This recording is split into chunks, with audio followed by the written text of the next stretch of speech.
little bit more work done at the top of the plot.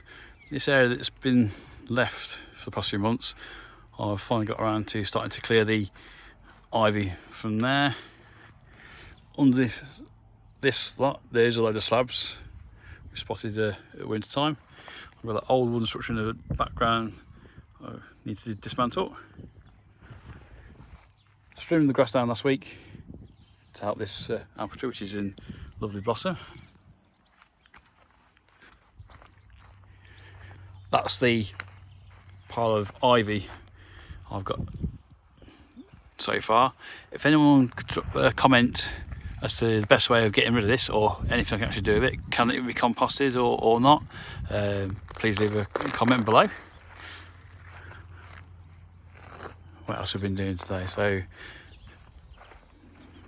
Mrs has been working on these slabs today, rearranging the slabs now to make better use of them.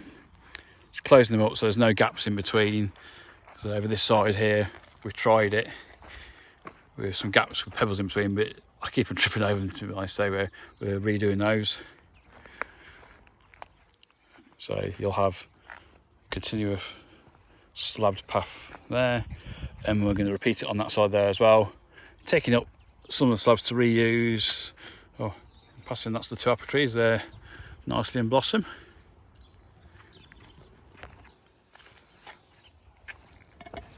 So over here, although rather uneven at the moment, we're going to create a little patio area just for a seating area, as we've got this land to play with. That black membrane at the front, we're going to take that up for the time being, because it's a bit of a waste of space, to be honest, waiting to get the pumpkins in later on in the year. So we're going to plant something else in there in the meantime. Not sure what yet, but that's the plan. In the raised bed, we've got the broad beans starting to grow a bit bigger, along with the carrots and these parsnips. Lettuce, which I planted last week, they're still not showing yet, but I did only just plant them about 3 or 4 days ago.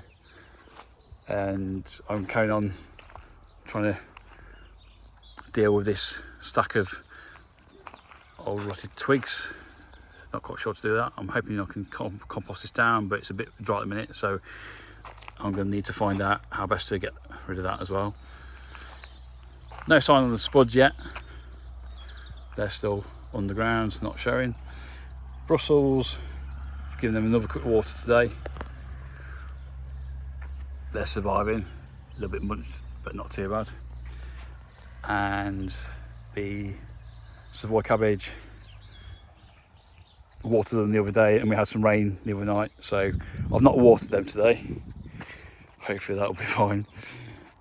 On the flower beds, I've got my snake's head fritillary, which I got the other week. Bargain at £4.50 from a nearby garden centre. You can see the heads starting to form on there. When I bought it, there was only 2 flowers, which have since died off, but I've got a lot more new growth on there, so it was a bargain, that was. So I've been after one of these for a while. Always found them a bit expensive, but I finally got one. Underneath here, we've got a plant that my wife picked out. I can't remember the name of it off the top of my head at the minute, embarrassingly, but it looks like a purple teasel, but it's not actually a teasel, but it looks rather like it. Over this side, we've got globe artichokes. There's one there, one in here somewhere. I believe that's it there, that tiny little plant there. And one over this side, in amongst this. A couple of weeds in there, but one of those is the other artichoke. So it's not looking too bad so far. There's a lot more work to do on here, as you can see. It's progressing nicely. One last little thing, which I mentioned the other week.